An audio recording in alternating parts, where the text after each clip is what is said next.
Does the social network phenomenon help with that, in that now we have people of any part of the world where they have internet accessibility? They can upload their own images, they can, in their own voice, tweet about or Facebook about what's going on in the middle of either a real or so-called crisis or coup d'etat. Does that make a difference now than perhaps a few years before, when we only had the wire services and the traditional media?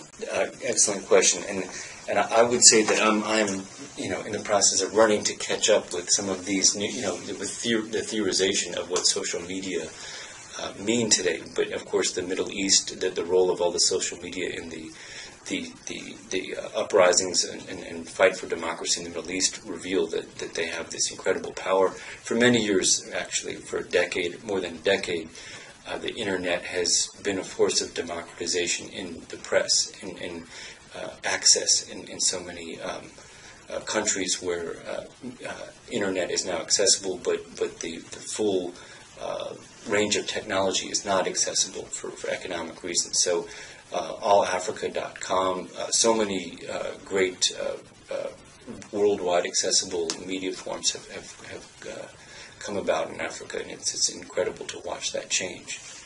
This is especially true just even with a cell phone, because you don't even have to have internet sometimes. Just having a cell phone, you can do so many more things than you could before. Right. So. It's another reason I showed the film Afro Digital, which our library has, which is such an excellent film that traces, the rise of the cell phone and internet technology from Kinshasa to Dakar, from the 80s to the 90s and so forth.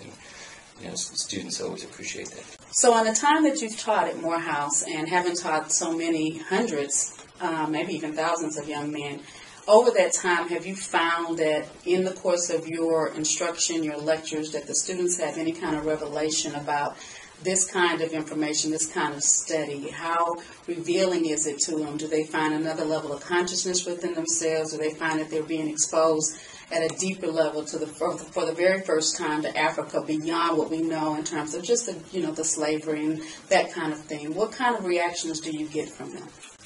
This is one of the great pleasures of teaching, is guiding students, and we don't simply give information or convey ideas. We give students the tools to further their abilities with humanistic inquiry. When the doors of study of Africa and literary studies, cultural studies are open, they enter whole new roads in learning. And it is one of the great pleasures in seeing students say, I do just hear some of the same figures, the same ideas in Black History Month, and as I said, the Francophone Africana history is always new to students. And I was recently, you mentioned Aimé Césaire. I was recently studying Césaire in Martinique. I had a great opportunity to see his incredible legacy there. And he passed away just a few years ago. And he's a figure, a Nobel-worthy author who is not recognized in much of the world, and the founder of the Negritude movement.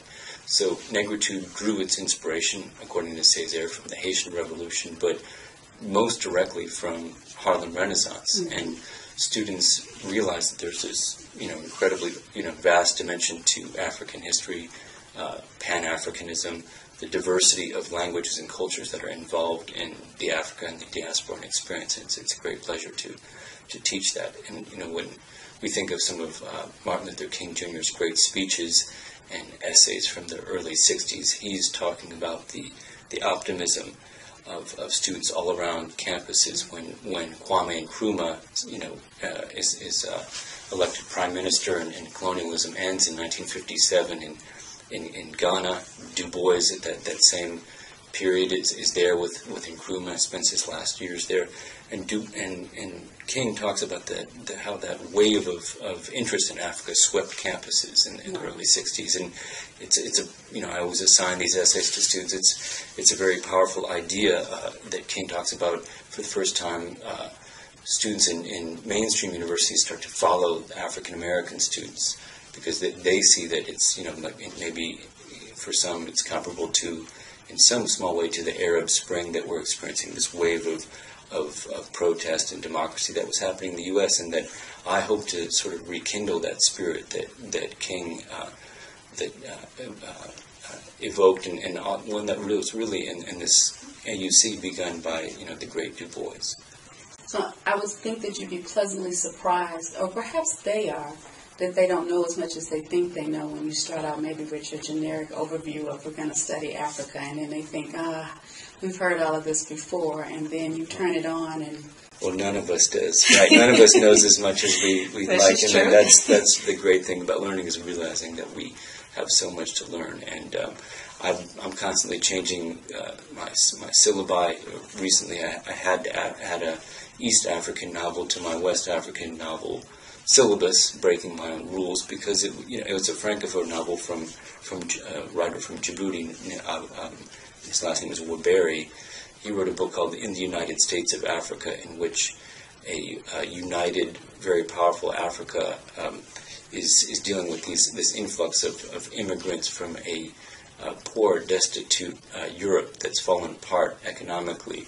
And when you show the students the world in reverse, right, it gives them such a fresh perspective. That had been done, and something that I wrote about in my book is that it had been done in the novel Bozambo's Revenge, La Revanche de Bozambo, by a Guyanese author in 1968. Okay. And so that's a great example of, not to say that Barry simply repeated Juvener's work, but it's a great example of how literature always enables us to think otherwise. Because they flip the roles of what usually goes on. Yeah.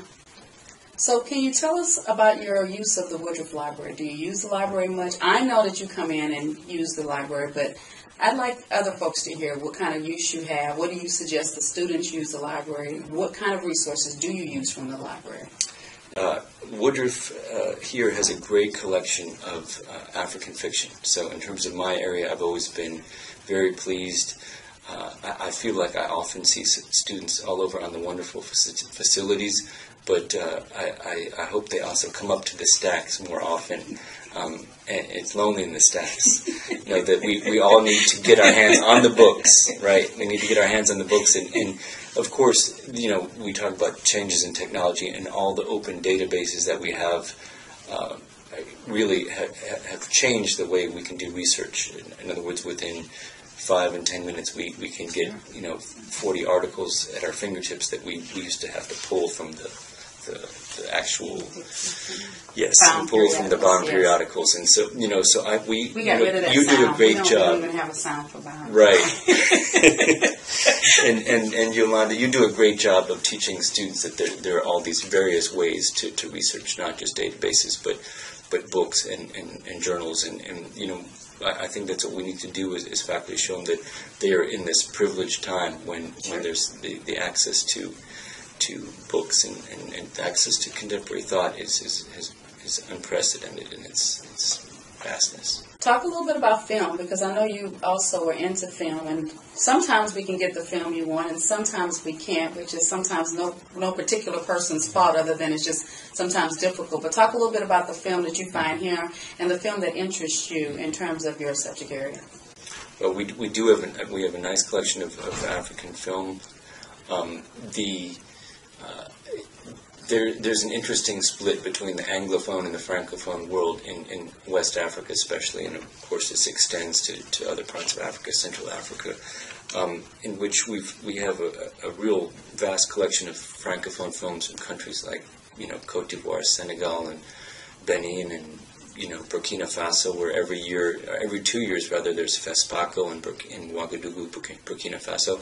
It's very established film festival with so many excellent films, and then we have this phenomenon of Nigeria and Nollywood, the third largest film industry in the world, which we have a great documentary about Nollywood. It's fascinating new developments, and so I certainly hope that students will also start to enter the worlds of African culture through film, and that's really my main objective, and that's why actually after a couple of years of African fiction, it became African fiction in film at Morehouse. Okay. Tell me what you're working on next, outside of your teaching, which is a full-time job. Are you working on any other articles or books or film or media? Sure. Always working, and I've just finished a work that deals with the novel that I mentioned. It's in the English translation, In the United States of Africa. It also compares it to a Beninese film that deals with the same subject matter about the idea of the world, the socioeconomic world turned in the inverse, and that's been a fascinating project. This idea of Afrofuturism and what the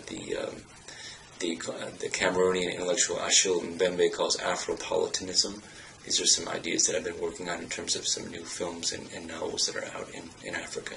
Okay. What are you reading this summer? Or what would you recommend if you're not reading anything you want to share? What one of the two?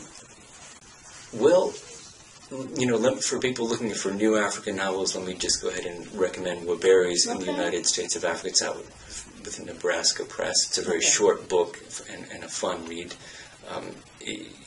I've been immersed in so many books on Côte d'Ivoire, and my family is Ivorian. My wife is from Côte d'Ivoire, and I spent many years there, and her family is still there, and I'm sifting, through so many books and articles, and we're trying to figure out what went wrong in Côte d'Ivoire. There's just so much to the issue, but it's occupied a lot of my time. I've been studying Côte d'Ivoire and Ghana for a number of years now. These neighbors and their different legacies and histories.